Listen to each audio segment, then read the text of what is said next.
So my wife wanted to go for a short trip up to Charlotte, North Carolina.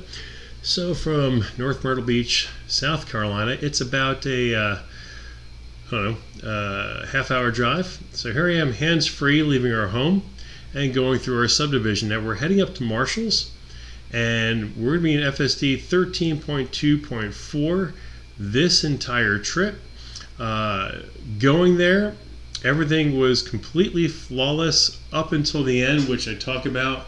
But basically, we go to turn in, instead of turning into Marshall's into the regular strip mall parking lot, it actually goes in through a do not enter truck entrance in the rear portion of the strip mall. So that was more of a navigation issue than an FSD. But this entire time, from home to Marshall's, which is about a 25-mile drive or so, completely no interventions whatsoever, no sense of being in danger. Here we are just now getting to the exit of our subdivision and onto the main road that leads us out of here. Now we'll be in North Myrtle Beach and then Little River, South Carolina for the next couple minutes.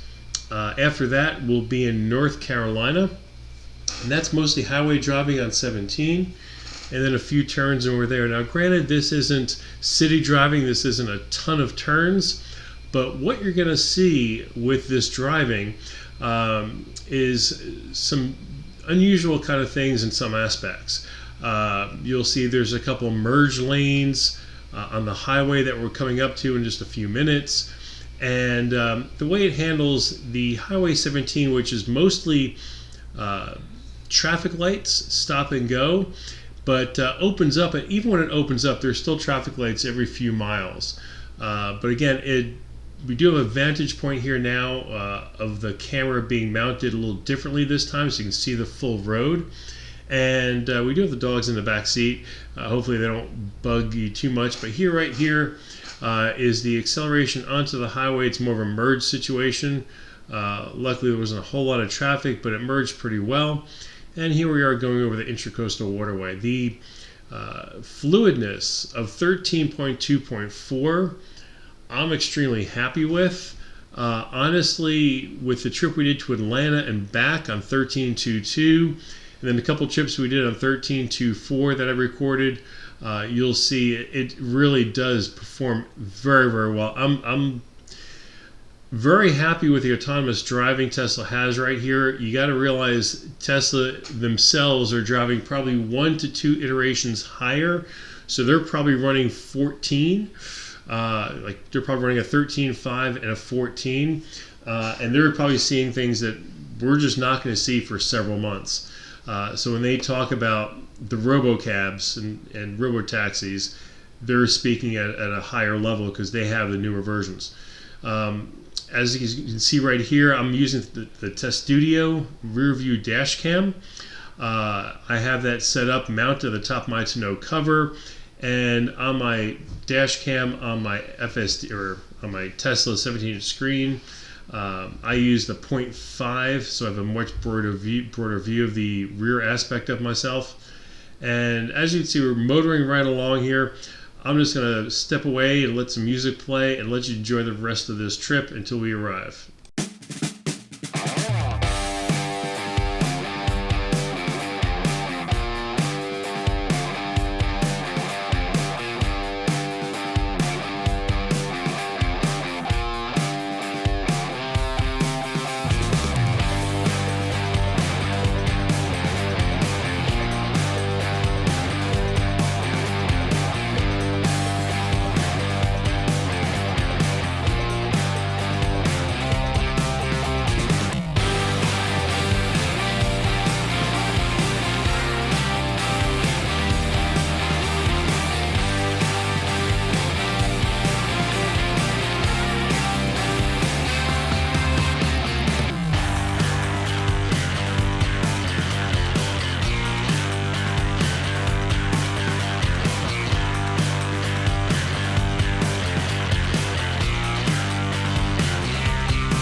So here we are off the side roads in Charlotte. Now we're going to be approaching the left turn. Where it should have had us turn is up at the light. Instead it had us turn right here, which is a do not enter. It's a truck entrance. And as you can see, we had to drive all the way around the strip mall, which totally was not in the plans. So this is more of a navigational issue, I guess, than FSD, but this was the one issue we had on arriving to this trip.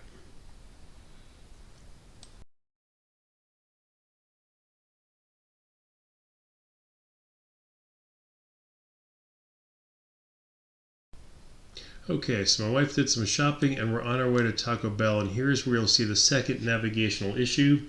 Instead of turning into Taco Bell, it turned into the chiropractor's office next door, so I had to go back out and turn around. The good news is I got a couple compliments from the people at Taco Bell who were fans of the Cybertruck, so it's always good to be a Tesla steward, acknowledge them, be gracious, and talk to them for a few minutes about Tesla, the Cybertruck, and how great it is. But we are turning here onto the road that where you'll see is going to be the Taco Bell, but it's going to turn into the prior parking lot, which is the chiropractor, which is coming up to right here. Again, more of a navigation issue than an FSD issue. And I let it turn because I wanted it to make the mistake. And then obviously you should always call it in and correct it. And here we go, having lunch. Okay, so we are leaving Taco Bell here and heading back home. Now, I don't have all of the video because, as you'll see in a little bit, I decided to take some root beer with me in a cup, and as I was driving, I spilt it right there, and I had to pull over and dry myself off a bit. So anyway, that was a little bit of a detour I had. But the good thing is, and I'll talk about this afterwards, is using the plastic liners that I have really kept all of the soda contained so it didn't go into the carpet. And also the seat covers did a great job of going ahead and not really catching the stickiness. It allows me to clean it off real easy. So hopefully tomorrow everything should be good. I cleaned everything off as best I could. And here we are back on 17, heading home, a little bit wetter than usual for the remainder of the trip.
Hi, I'm Mark of the Cyberbeast, and we just came back from a 50-mile trip. We went to Charlotte, North Carolina and back.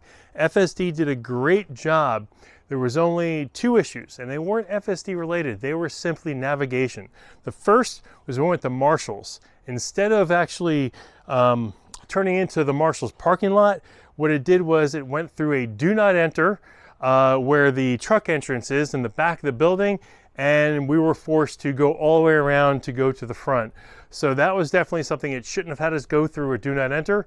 The second thing, we went to lunch at Taco Bell, and what happened was instead of turning into Taco Bell, it actually turned us into the parking lot before, which was the chiropractic office. Again, those are more navigation issues than FSD, but the rest of the trip was uneventful, except for I spilled my root beer all over the place. The good thing was my white EV base seat covers, they clean up real easy, and also I used the Laser X, I have the name for it below. Liners, were the plastic liners for the bottom. We did an episode on it a couple weeks ago, and what I did is I just pulled it right out, and because they're rubber, plastic, whatever it is, pulled it right out, hosed it down, and put it right back in, and it fits perfectly, and I didn't have to worry about ruining anything. So it absorbed and held all of the root beer that I wore all over myself. So now I'm going to get new pants on. I'm going to film a couple more videos for you guys, and we'll see you on the next take.